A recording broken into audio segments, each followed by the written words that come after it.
Terima kasih pemirsa Sultan TV, Anda masih tetap bersama kami di Talk Show Bincang hari ini, di mana kita masih membahas tentang taman bacaan masyarakat, dan kita masih bersama dengan RG Kedungkaban alias Kang Igun selaku Ketua Forum Taman Bacaan Masyarakat Banten. Dan tadi sempat kita singgung soal sebenarnya potensi yang ada di Banten ini seperti apa, di mana TBM-TBM ini sebenarnya bisa memanfaatkan potensi itu untuk dikembangkan di masyarakat. Nah, kalau Mas Igun sendiri melihat sebenarnya potensi apa yang mungkin bisa dikelola TBM nih, yang bisa menjadi potensi masyarakat?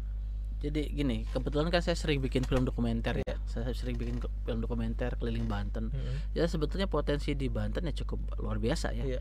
Jadi kayak UMKMC juga gitu ya, menggunakan hasil bumi yang ada gitu. Iya. Kayak misalkan di mana daerah selatan gitu ya, kayak di Bayah gitu kan sale pisang yang Iya. kemudian banyak diproduksi oleh masyarakat, kemudian malah diklaim oleh daerah lain bahwa itu produk mereka, walaupun sebetulnya kenyataannya mereka beli dari dari Bayah itu gitu ya. Jadi artinya bahwa TBM saya pikir kan tujuannya mencerdaskan ya gitu kan.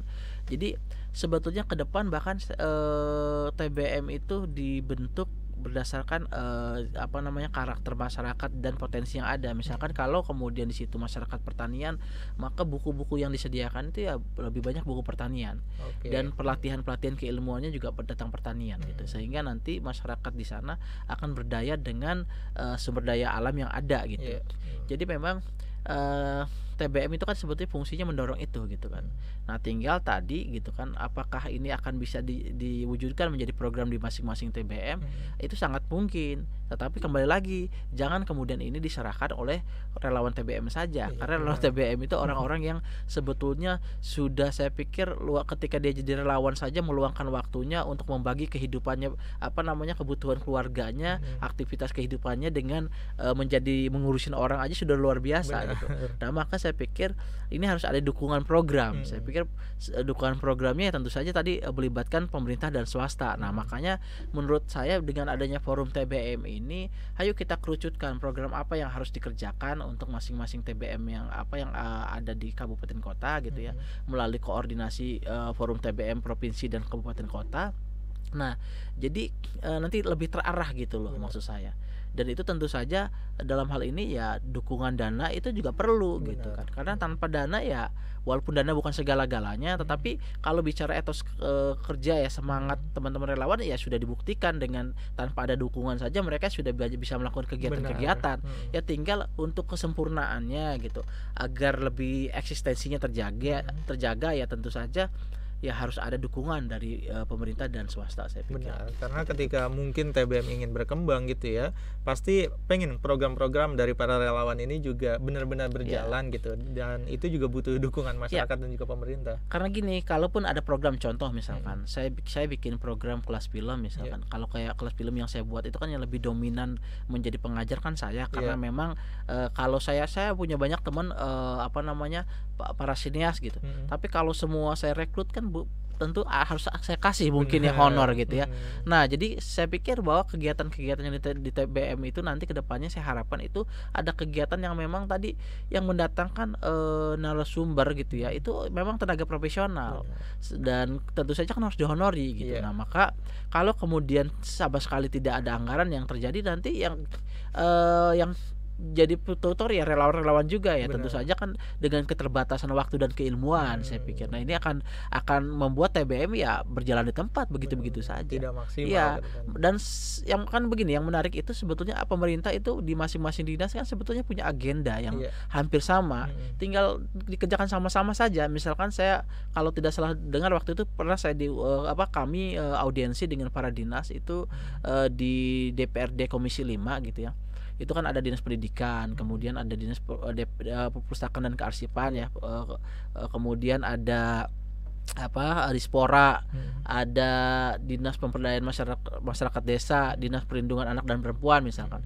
Itu sebetulnya ada kegiatan-kegiatan yang mereka yang sebetulnya juga sejalan gitu ya dengan kegiatan literasi gitu kan di TBM. Ya tinggal kita dipadukan aja sebetulnya, kita kolaborasi. Contoh misalkan di dinas pemberdayaan masyarakat desa, kalau saya tidak salah dengar ada 1.000 lebih perpustakaan desa. Kalau saya tidak salah dengar ya. Nah, tinggal apakah itu perpustakaannya jadi berjalan kemudian bermanfaat untuk masyarakatnya. Kalau tidak ada, ya kita kuatkan programnya. Benar. Jadi nggak usah bikin perpustakaan baru kalau emang dalam program dinas pemberdayaan masyarakat desa misalnya, itu tinggal kita kuatkan programnya. Jadi bahwa ini bukan sekedar tempat orang baca buku, tapi kita buat program-program yang kemudian itu menambah dan keterampilan masyarakat sekitar, kan lebih jalan gitu loh. Kami punya konsepnya, kami punya silabusnya, punya tutornya gitu. Jadi ya tinggal hayu kita sama-sama jalan gitu.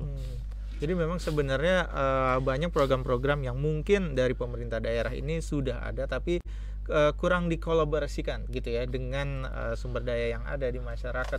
Salah satunya mungkin TBM, sampai akhirnya mungkin banyak masyarakat yang menilai ini beberapa program ini tidak berjalan dengan baik gitu.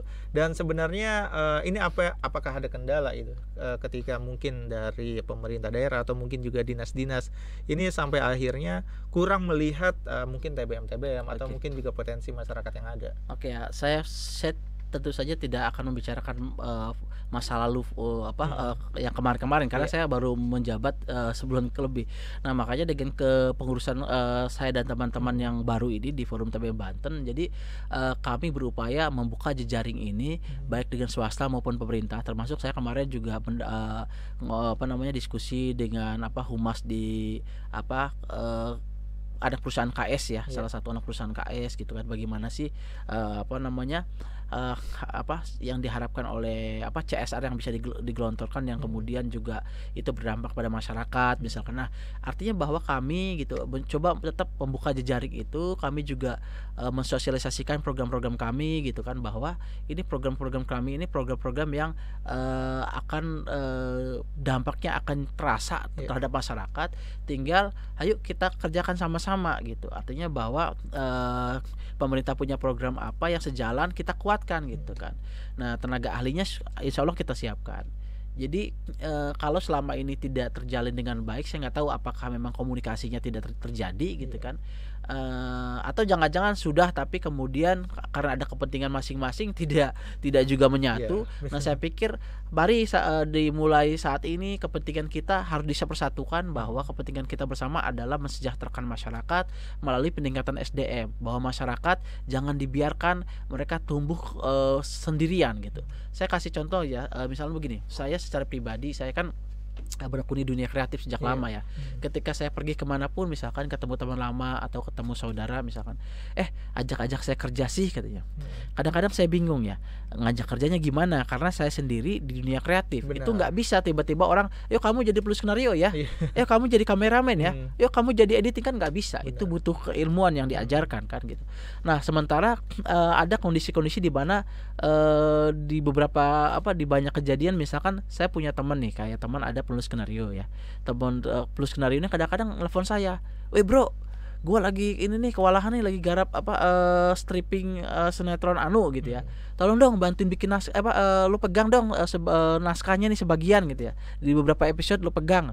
Nah, kebetulan saya lagi ada garapan dokumenter, nggak bisa dong saya ambil. Nah, ini kan menjadi ironis. Di sisi lain memang ada ada masyarakat, ada teman-teman kita yang memang tidak punya pekerjaan, butuh pekerjaan. Di sisi lain ada pekerjaan yang kesulitan mencari orangnya. Benar. Nah, mengajarkan itu kepada orang lain kan butuh tempat, butuh waktu. Benar. Gitu kan, dan butuh tenaga ahli di sana.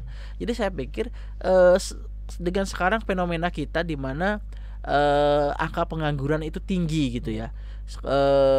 Kemudian mindset orang mencari pekerjaan, memang tidak salah orang kemudian mencari pekerjaan, tapi yang salah ketika semua orang mencari pekerjaan, itu akan menjadi ya jelas dampaknya gitu. Orang semua mindsetnya cari kerja, sementara ketersediaan lapangan pekerjaan itu kecil, ya akhirnya tidak bisa menyerap kan. Benar. Maka pola pikir masyarakat harus dirubah. Nah, TBM punya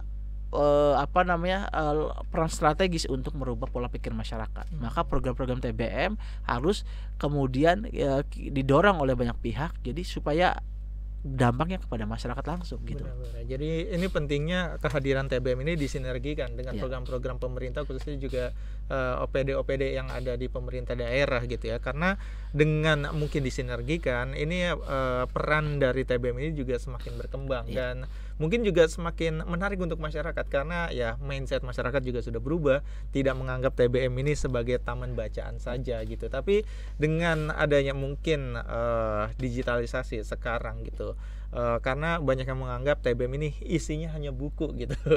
Karena sekarang orang mungkin banyak mendapatkan mungkin pembelajaran atau ilmu-ilmu semua sudah bisa didapatkan dari gadget gitu, dari internet gitu. Nah, bagaimana TBM ini juga bisa menarik masyarakat juga gitu di tengah persaingan dengan digital dan juga gadget-gadget ini. Gini, sebetulnya dengan sekarang banyaknya informasi ya, di mana informasi bebas kita dapatkan. Benar. Di medsos dimanapun gitu ya, dan konten kreator jumlahnya semakin banyak. Apapun bisa kita cari di YouTube, apapun bisa kita dapatkan informasi dari media sosial.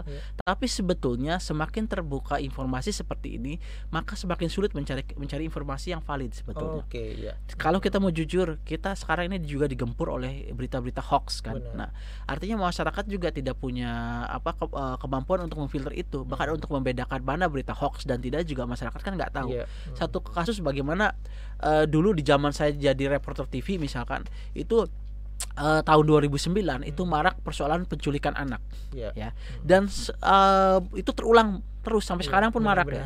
Ini saya ketika saya mau cerita pengalaman, nanti ada kaitannya dengan ini ya, dengan tadi yang ditanyakan, bahwa ketika saya jadi reporter dulu di TV, itu tiba-tiba gencar tuh berita penculikan anak.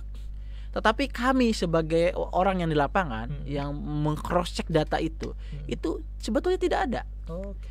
Bukan berarti penculikannya tidak ada ya, penculikan mungkin ada dari dulu sampai sekarang ada. Tapi kalau kemudian dianggap bahwa penculikan terorganisir, kayak orang dibedah perutnya, dijual organnya segala macam, ibu-ibu katanya yang bawa karung isinya orang, organ segala macam, itu sebetulnya tidak ada. Tapi kalau kasus penculikan ya dari dulu ada penculikan yang dengan berbagai motif ya. Tapi kalau yang ditakutkan masyarakat kan sekarang ada sindikat penculikan dengan pengambil organ. Ini saya mau cerita ketika saya jadi wartawan 2009 ya. Itu tiba-tiba ada informasi nih, ketika saya tiba-tiba ke Lebak, katanya di Lebak di daerah Cimarga ada orang yang diculik katanya. Dibedah, diambil organnya. Saya kejar ke Cibadak. Ke Cimarga. Kata di Cimarga, kejadiannya di Cipanas. Kejar di Cipanas, kata masyarakat Cipanas kejadiannya dia. Jadi sebetulnya kalau korban salah tangkapnya banyak, orang ibu-ibu dipukulin, orang gila dipukulin banyak. Tapi kalau kejadian orang tua yang melaporkan anaknya hilang, itu tidak ada dalam kasus itu ya. Gitu. Nah, artinya apa? Bahwa apalagi sekarang dengan keterbukaan informasi, semua orang bisa menginformasikan ya kan, tanpa ada apakah itu memenuhi standar untuk diinformasikan ya. Kalau kita di cross check gitu ya, apakah benar gitu kan, itu juga tidak memenuhi standar. Nah, kembali kepada konten kreator juga yang ketika mengisi konten-konten di YouTube, ada memang konten kreator yang bertanggung jawab terhadap nilai-nilai kebenarannya ya, gitu, validitas datanya. Tapi banyak juga yang kemudian yang dipikirkan kan cuan, yang dipikirkan uang. Jadi apapun, mau bohong mau enggak, yang penting bagaimana produk bisa viral, bagaimana peristiwa bisa viral, kemudian itu menghasilkan uang, maka itu yang jadi di upload gitu. Nah, jadi kalau kemudian pertanyaannya kan sekarang dengan keterbukaan informasi, kemudian masih perlukah peran TBM gitu misalkan untuk ini, saya pikir perlu, karena bahkan bagusnya bahwa pemerintah gitu ya bersinergi sama-sama dengan forum membuat konten-konten penyeimbang.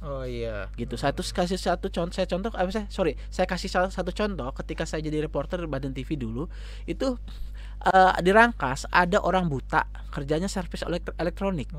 Orang buta kerjanya servis elektronik. Sementara sekarang kita lihat banyak teman-teman kita yang punten ya, sehat-sehat badannya, pengangguran. Ya kan? Kalau kita nasehatin mereka kesinggung. Tapi kalau kita munculkan nih film dokumenter tentang satu contoh, misalnya tadi orang buta kerjanya servis elektronik, bisa menghidupi anak-anaknya, bisa punya tempat tinggal yang layak dari kerjaannya. Itu kan kalau dia nonton, dia sendiri dia malu sendiri gitu. Dia akan dinasehati oleh konten itu. Jadi saya pikir dengan sekarang dengan keterbukaan informasi, jangan beranggapan bahwa informasi bisa kita serap sepenuhnya, karena keterbukaannya juga berbahaya. Ada unsur hoaxnya juga banyak. Jadi bikin konten-konten penyeimbang. Jadi saya pikir peran pemerintah gitu kan itu harus mengcounter ini gitu kan. Dan kita Forum TBM siap, kita punya gagasan yang banyak, kita punya ide yang banyak untuk melakukan penyeimbang seperti itu. Tinggal nanti ayo welcome nggak dengan kita gitu loh. Benar-benar.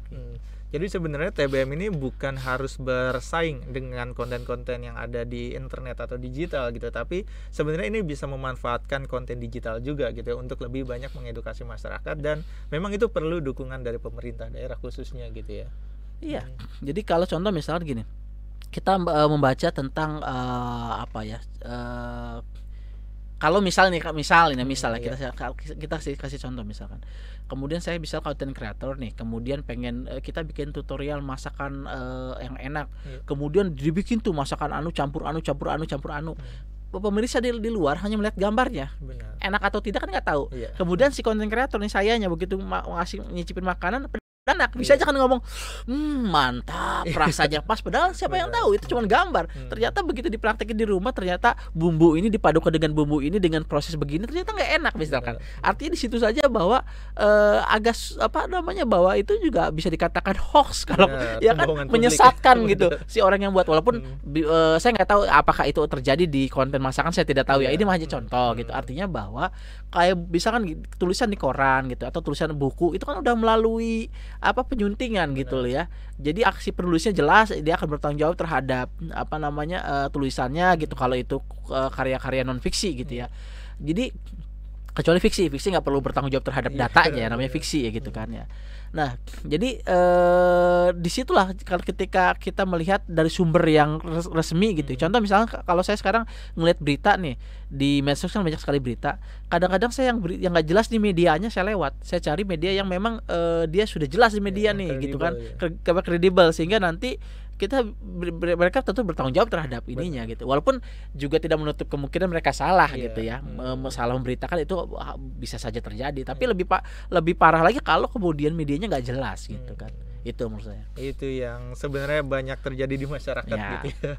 Jadi memang harus ada pintar-pintar dari masyarakat sendiri lah untuk bisa mencari informasi yang tepat itu seperti apa. Nah, ini masih menarik kalau ngomongin soal taman bacaan, dan juga sebenarnya perkembangannya saat ini sangat bisa dimanfaatkan untuk banyak hal untuk masyarakat gitu. Tapi akan kita bahas lagi usai jeda. Dan pemirsa Sultan TV, untuk Anda yang mau bertanya-tanya juga soal taman bacaan kepada Kang Igun, ini bisa layangkan pertanyaan Anda melalui kolom live chat live streaming kita di kanal YouTube Sultan TV, dan kita akan lanjutkan lagi perbincangan kita pada pagi hari ini. Pastikan Anda tetap bersama kami di Talk Show Bincang hari ini.